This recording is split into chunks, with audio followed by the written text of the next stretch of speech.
Hey, this is Tegan, one of the hosts of Beauties and Headcanons. Thanks for listening to the following broadcast here on Public House Media.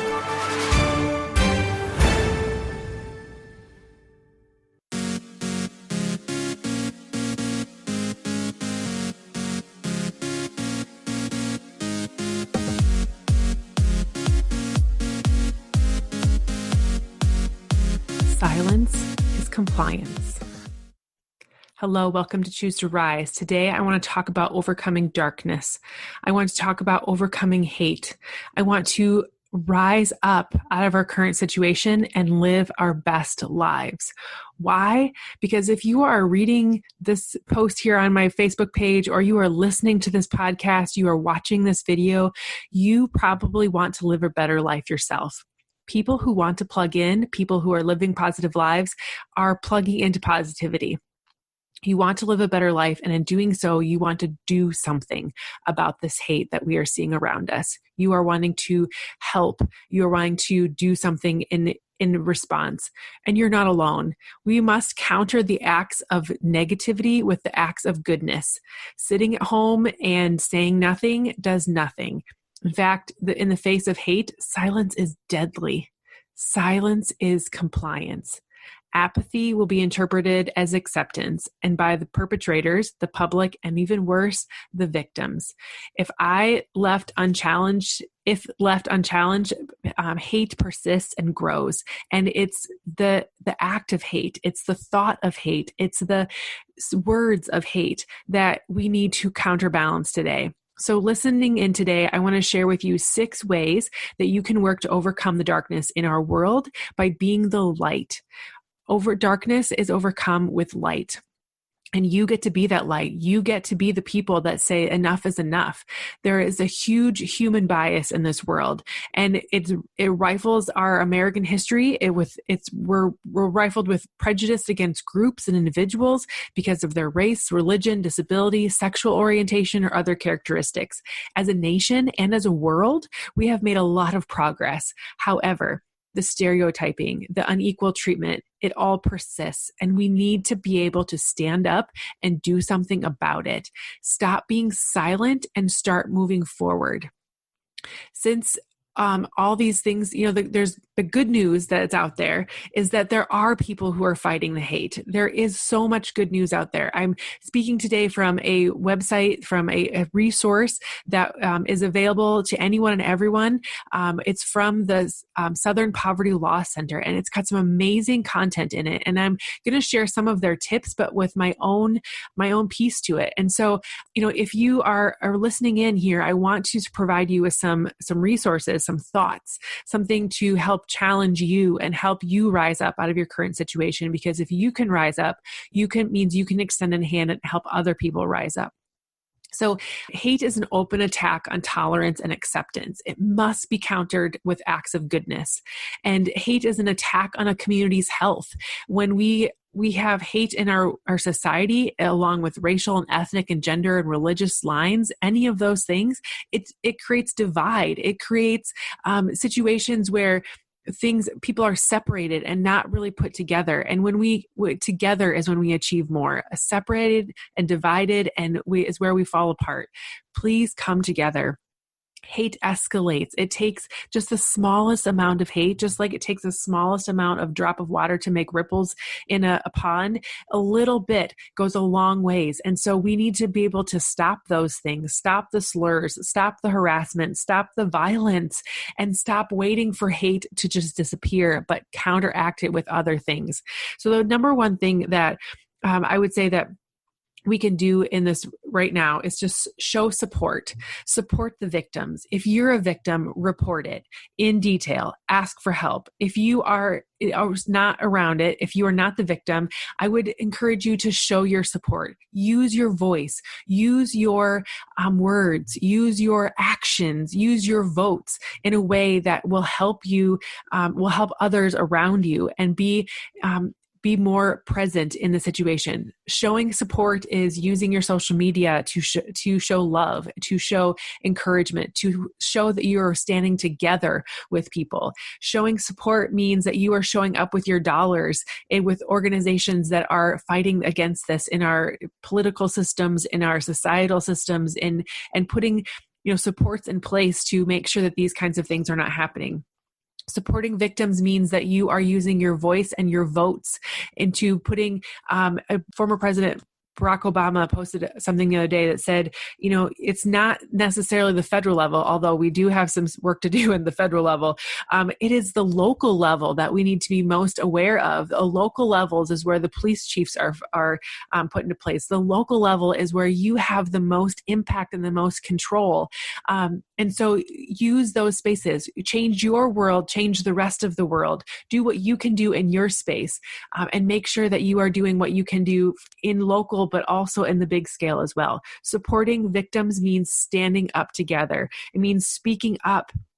It's the next thing you can do. Use your voice.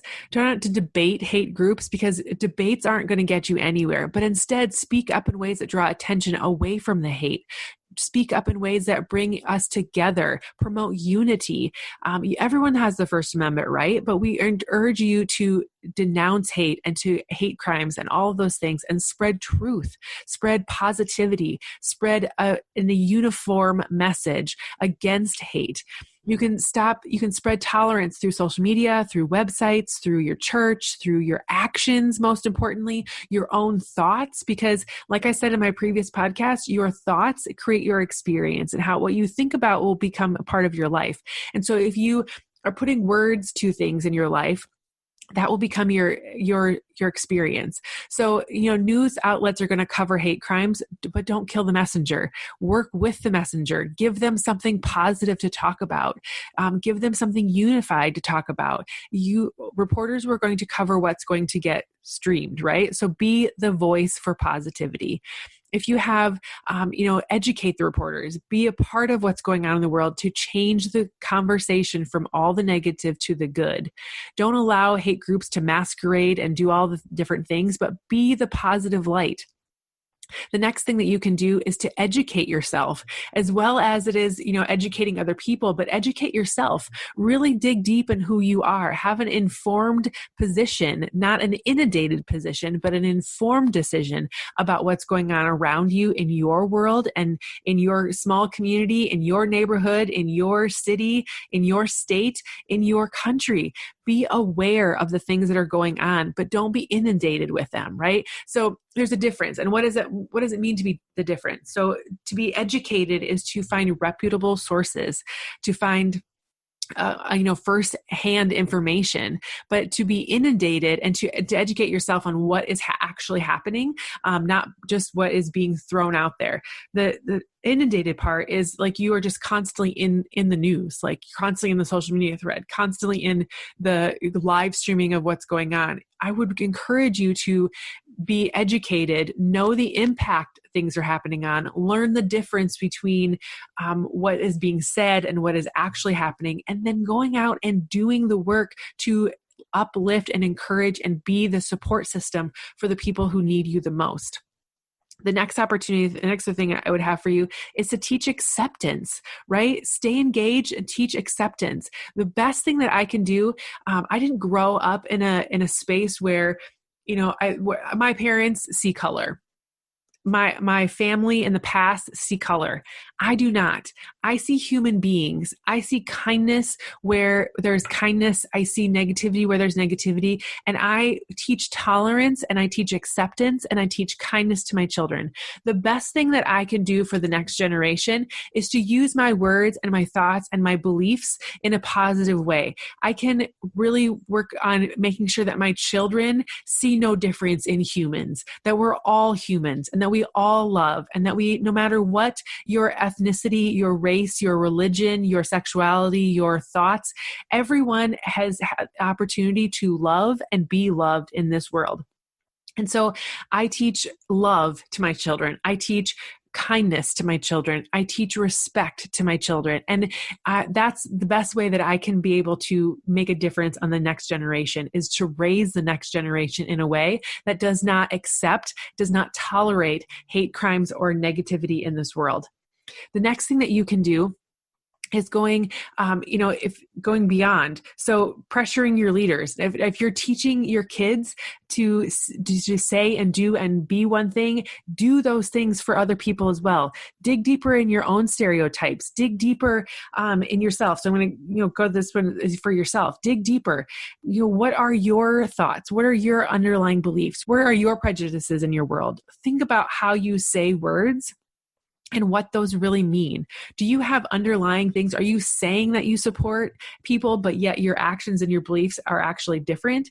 You need to be able to embrace and own who you are and whose you are and what are the things that you think about. Like I said, I did not grow up in a space where it wasn't like openly like we believe this, but like there was just actions and words that, be kind to everyone, but there's just prejudices there. I chose to learn differently. I don't have to do what other people are doing. So what I'm choosing to do is, how wide is my circle of friends? Think about these kinds of questions and how you can become a better advocate for, and really look at what your belief systems are. Is how wide is my circle of friends? How diverse are the people who visit my home every day? How connected am I to people that don't look like me, that don't sound like me, that aren't a part of my upbringing? How integrated is my neighborhood? Is my child's school, my workplace? Do I take economic segregation and environmental racism for granted? Do I have underlying themes in my words and thoughts that are showing up to other people? Do I receive information about cultures from members of those cultures, or am I biased in third-party sources? Do I take the time to listen and to learn from other people's experiences? Where does my empathy come from? Where are my intentions at in my things? Where do I stand on where I show up with my words and my actions? Am I being silent? Am I being a voice for those who need a voice? Think about those things. Dig deep into who you are and what your heart is like and where you're at. And maybe you need to do a gut check on yourself so you can be the best example that you can be to your children and to those around you, and be the light for other people. Rise up out of your current situation to live your best life. And that happens by helping other people. The next one, the last one I have for you, is to pressure leaders, is to really use your voice, put your words and your thoughts into action. There's a lot of reluctance sometimes to put things out there because what good is it going to do? But we need to face these things together. We need to fight against the hate that some community leaders have. Again, one apple does not turn the whole bushel bad, but we need to remove those apples. You need to think about who your mayors are, your police chiefs, your presidents, your principals, all the people in your community in some sort of power position. What are their thoughts? What kinds of roots do they have? What are they doing to speak out against the negativity in public? How are they partnering with community groups that are doing powerful, positive things for people? So their silence creates a vacuum. If you're not speaking out, they need to speak out in a way that's going to be of a positive nature. And so be a part of the solution here. Be a part of the kindness movement that we need in this world. Be a part of the light that's going to overcome the darkness. So, support the victims that are around you. Be present and show up in the world. Give a hug, give a handshake, give a standing with. And sometimes that just means standing silent with them, but being the voice then of people who need to have a voice. Speak up, be a part of the solution to bring positive change. Speak up against the hate that's happening around, but do it in a way that you're bringing unity around others, not continuing to divide people. Educate yourself, but not inundate yourself. Don't get consumed by the negativity. Be consumed by the positive change that we can create in our world. Teach acceptance, teach kindness, teach love, show love. Don't just do what I say, but do as I do. right? Show up and be that part of that. Dig deeper into your own insecurities, dig deeper into your own thoughts and your actual feelings, the pieces that are deep down inside of you. What are those things exposed? What are those things need to change? How can you rewrite your story? And the last one is to pressure your leaders, talk to them, be engaged in local, community, statewide, and federal acknowledgments of how we need to make a change. You have an impact. Every drop of water that lands in the pond creates ripples. Be the drop that makes positive ripples in this world. Be the person that shines light on the darkness and puts the darkness aside. Our words matter. Our thoughts matter. We can overcome this darkness with love and positivity and unified strength in positive goodness. I hope today that you are able to take pieces of this and apply it to life. I hope that this has impacted you in a positive way and that you can spread joy with understanding what your thoughts and actions are and how they make an impact in the people around you. My prayer is that we are able to rise up out of this current situation and make a change so that our kids don't have to go through it again, that our society does not have to have this lifestyle anymore, and that we can rise up and create all humans as humans, because that's what we are, humankind. Be kind to all humans. Thank you so much for listening today. And if you need support in any sort of way, please reach out. I would love to encourage you. I would love to support you. I would love to do anything I can to help you rise up out of your current situation and live your best life. Have a great day, everyone.